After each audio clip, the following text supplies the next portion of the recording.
va se pencher ici sur la définition du trouble dysphorique prémenstruel selon le DSM-5. Donc le trouble dysphorique prémenstruel, on s'arrête dans un premier temps sur le mot dysphorique. La dysphorie, c'est un dérèglement de l'humeur, donc il y a l'idée d'instabilité, mais il y a aussi et surtout l'idée d'humeur négative, d'émotions négatives comme l'anxiété, la tristesse, la mélancolie, voilà. Donc on peut penser à l'expression dysphorie de genre. Pour la dysphorie de genre, ça renvoie à la présence de ces émotions liées à la transphobie, mais c'est pas ça dont il est question aujourd'hui. Là, c'est une description d'un trouble qui a un rapport avec l'humeur et qui a lieu pendant la phase prémenstruelle. Donc on peut voir ça un peu comme un extrême pathologique du syndrome prémenstruel. Le syndrome prémenstruel, lui, il est plus connu. Il va de pair avec le cycle menstruel et il varie d'une quasi-absence de symptômes à un syndrome difficile à discerner du TDPM de par son intensité. Donc il y a des symptômes physiques et psychologiques.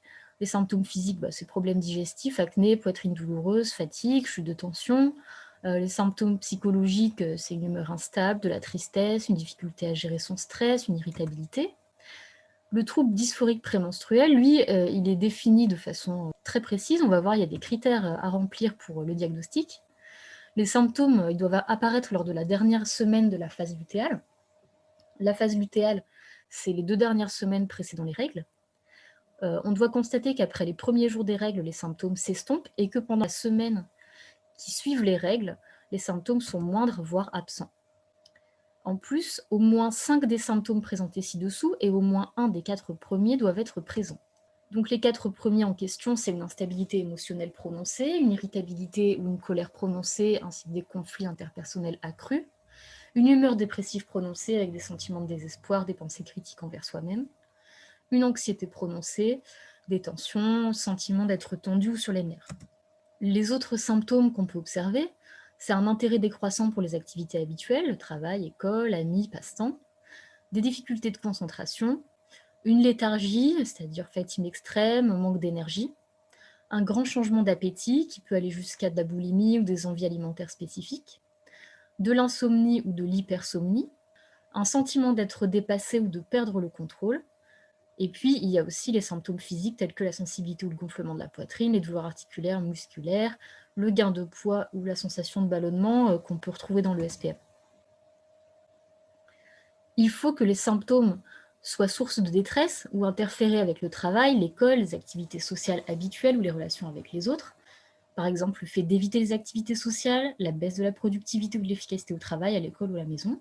Y avoir eu lieu lors de la plupart des cycles menstruels des 2 années précédentes et doivent également être confirmés par un suivi quotidien pendant au moins 2 cycles menstruels. Bon, ça va de soi, on ne va pas diagnostiquer un trouble cyclique en se basant uniquement sur un mois.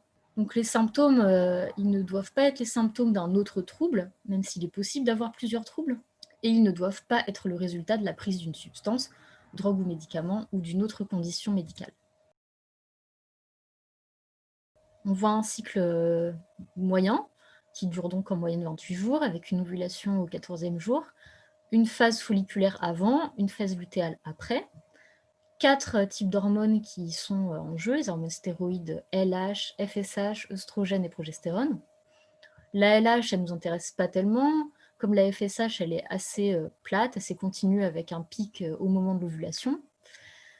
Au niveau des œstrogènes, on voit qu'il y a une courbe qui atteint son maximum au moment de l'ovulation et avec à nouveau un petit pic au milieu de la phase lutéale. Et la progestérone, éventuellement, ça va être l'hormone qui va nous intéresser le plus dans la compréhension du SPM. C'est une augmentation au début de la phase lutéale, après l'ovulation, un pic au milieu de la phase lutéale, ici, et puis ensuite, une diminution drastique du taux de progestérone.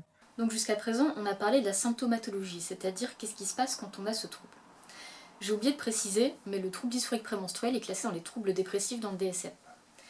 Une application comme Clou peut permettre de noter ces symptômes au cours du cycle menstruel, et puis ainsi de mieux comprendre la chronologie de ce qui nous arrive et éventuellement détecter un problème avec le syndrome prémenstruel ou un trouble dysphorique prémenstruel. Il existe aussi des feuilles de suivi auto-administrées, comme celle que je vous montre ici, qui permet de cocher les symptômes rencontrés en fonction des jours. Passons à présent à la question de l'épidémiologie, c'est-à-dire le qui. Qui est touché par ces troubles? Donc il faut savoir que jusqu'à 80% de personnes préménopausées disent rencontrer un symptôme soit psychologique, comportemental et ou somatique, mais qui n'entrave pour autant pas leur fonctionnement normal au quotidien. Un vrai syndrome prémenstruel serait lui présent chez 20 à 32% des personnes préménopausées. Quant aux troubles dysphoriques prémenstruels, c'est beaucoup plus difficile d'avoir des taux précis. Parce que comme je le disais, il est souvent difficile de discerner un syndrome prémenstruel un peu vénère d'un trouble dysphorique prémenstruel à proprement parler. Cette difficulté à obtenir des chiffres est aussi liée au fait que le consensus scientifique sur la sévérité des symptômes est récente. Et d'ailleurs, pendant longtemps, ce trouble était pensé comme un trouble uniquement occidental. La question maintenant du pourquoi, c'est-à-dire l'étiologie, c'est-à-dire les causes du trouble.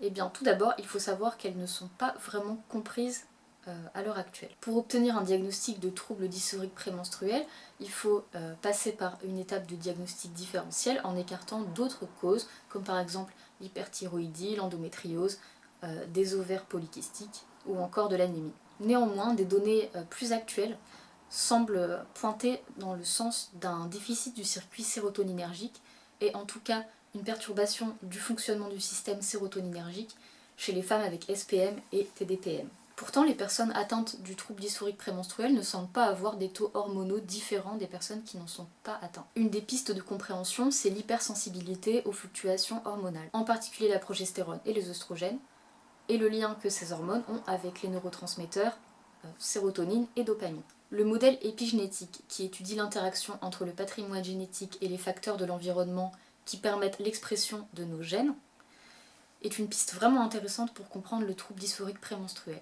L'idée, c'est que le trouble dysphorique prémenstruel serait dû à une sensibilité aux hormones sexuelles d'une part, le patrimoine génétique d'autre part, et des facteurs psychosociaux comme l'alimentation et le stress. Jetons à présent un œil à ce qui se passe dans notre cerveau entre ces neurotransmetteurs et ces hormones. Donc en gros, qu'est-ce qui se passe au niveau de nos hormones et de notre cerveau pendant le cycle menstruel? Bah, voilà, je vous ai mis ce schéma, mais moi, là, ça sort complètement de mon domaine de compétences. Je ne suis pas gynéco, je ne suis pas psychiatre, ni neuropsychologue. Donc, la conclusion, moi, que j'en tire et que je pense qu'il faut bien comprendre, c'est que c'est très compliqué, en fait. Il y a plein d'enjeux. Là, on voit ici, tout ce qui va être en orange, ça va être la progestérone, tout ce qui va être en vert, les œstrogènes. Et puis ici, on a les synapses, donc des cellules nerveuses. C'est là qu'il se passe plein de petites transmissions. Donc, il y a plusieurs types de neurotransmetteurs et d'action de synapses. Il y a les synapses GABAergiques qui s'occupent du GABA. Ici, on a le glutamate. Ici, on a la sérotonine. Et ici, la dopamine. Et en fait, on va voir qu'il y a des interactions entre ces neurotransmetteurs, donc le glutamate, GABA, sérotonine et dopamine, et puis ces deux hormones, œstrogène et progestérone. Et en fait, on va voir que il y a des interactions complexes à chaque fois avec soit une libération de neurotransmetteurs, soit une diminution de la synthèse ou encore de la recapture. Enfin bon, là, du coup, on est dans de la neuropsychose, ça devient un peu compliqué. Mais en tout cas, ce qu'on peut en tirer comme conclusion de ce schéma, c'est que il y a des interactions intenses, parfois contradictoires, complexes. Voilà, on voit ici en bas réduction, augmentation, inhibition. Donc ça fait partie des mécanismes qui rentrent en jeu dans l'interaction de ces hormones et de ces neurotransmetteurs. Donc tout ça pour dire que ces interactions, elles sont étudiées, elles ont beaucoup été étudiées. Il y a eu beaucoup de recherches qui sont sorties ces 30 dernières années sur les hormones, sur le SPM et même sur le trouble dysphorique prémenstruel, même s'il faut savoir qu'il a longtemps été source de controverses. Tout le monde n'était pas convaincu de l'existence du trouble dysphorique prémenstruel et du fait qu'il y ait bien une différence avec un syndrome prémenstruel normal. D'ailleurs, ça reste un peu controversé par moment, et puis surtout, comme on va le voir, c'est dur de discerner parfois un syndrome prémenstruel un peu vénère et puis un vrai trouble dysphorique prémenstruel. Enfin, abordons la question du traitement. Qu'est-ce qu'on fait quand on a un trouble dysphorique prémenstruel?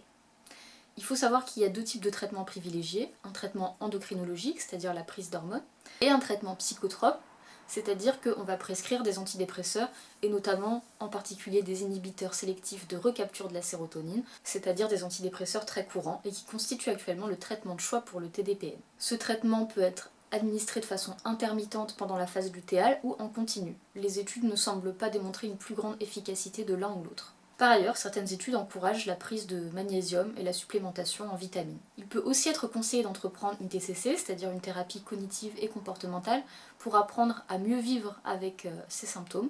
Il s'agit donc là pas forcément d'agir sur la cause physiologique des symptômes, mais plutôt sur la façon dont on les ressent, on les vit, et comment on peut s'adapter pendant sa phase lutéale. L'idée ici, ce n'est pas de dire qu'on est contrôlé par nos hormones. C'est une idée qui me déplaît sûrement tout autant qu'à vous. Pourtant, je trouve qu'il est peut-être un petit peu dommage d'avoir éliminé la possibilité de mieux comprendre qu'est-ce que nos hormones sexuelles pouvaient faire sur notre santé mentale. Et il y a des personnes pour qui cette question est inévitable, parce qu'elles souffrent de leur ménopause, parce qu'elles traversent une dépression postpartum, c'est-à-dire après la naissance d'un bébé, ou encore qu'elles rencontrent un fort risque suicidaire en lien avec le trouble dysphorique prémenstruel. Mais j'espère qu'on pourra creuser cette question de l'impact des hormones sur la santé mentale avec des spécialistes dans une vidéo prochaine. À bientôt pour une nouvelle vidéo.